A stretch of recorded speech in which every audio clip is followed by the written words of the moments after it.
Welcome back to Drawlords, where we make all sorts of D&D builds. Today's build being a crazy old gnome whose pet rabbit knows the secrets of the universe, the far realm, and all of the Eldritch horrors that have spawned from it. This is going to be a very goofy build, not necessarily the strongest in combat. However, the flavour and roleplay potential this character has is unmatched, alongside having very strong mental stats, allowing you to be very competent in social situations.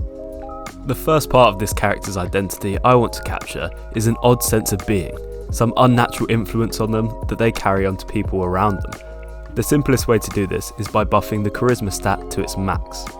The Fey Wanderer subclass from a ranger start allows you to add your wisdom modifier to charisma checks, and gives you an extra proficiency to a charisma based skill.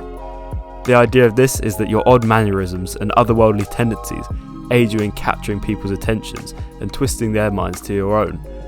The favoured enemy feature, taking aberrations to gain knowledge of the far realm creatures, also gives a fun side to this character, as it gives mechanical buffs that benefit your lore and roleplay.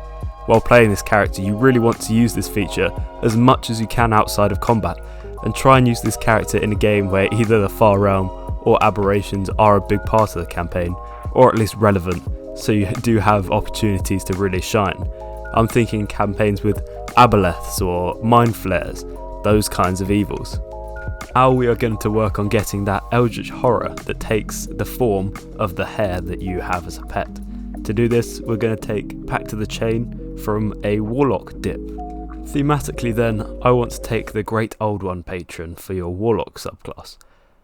This allows us to have some Eldritch being that takes the place of the hare that is our patron, tying it into less of a gimmick and more functional.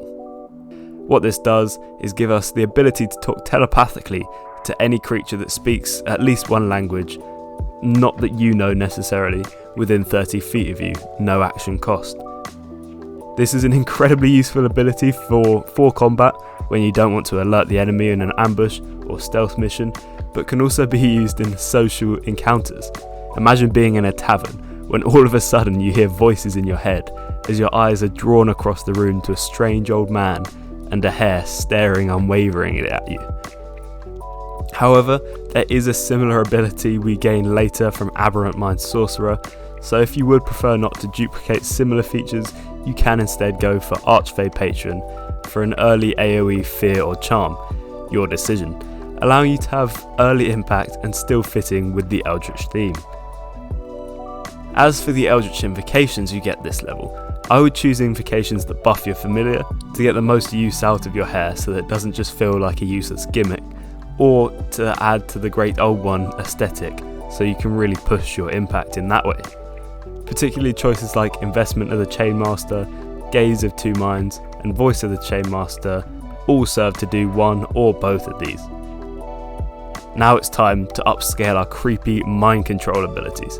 The best way I've found for this build is Aberrant Mind Sorcerer, as I mentioned earlier, though College of Whispers Bard was an interesting concept, especially if you want to go for a more melee focused build.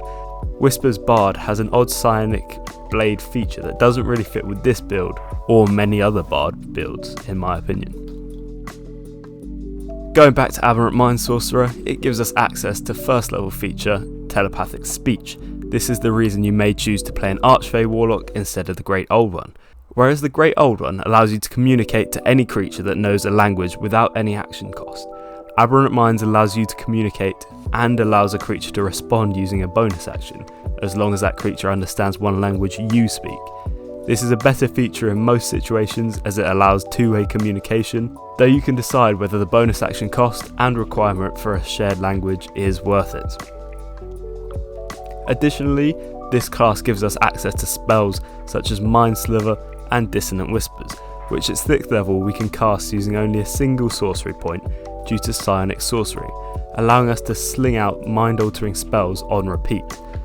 As for the base sorcerer's key mechanic, we are going to use the meta magic to enhance our mind-altering spells. I would recommend Heightened Spell, as it makes your Eldritch mind altering that much more potent. We are also wanting to get Subtle Spell here, so that we can cast some spells without any outward evidence. Imagine that you see this character sitting across the tavern as we said before. They've locked eyes with you. some eldritch murmurs vibrating in your brain that no one else can hear. Then suddenly what feels like an explosion occurs in your head.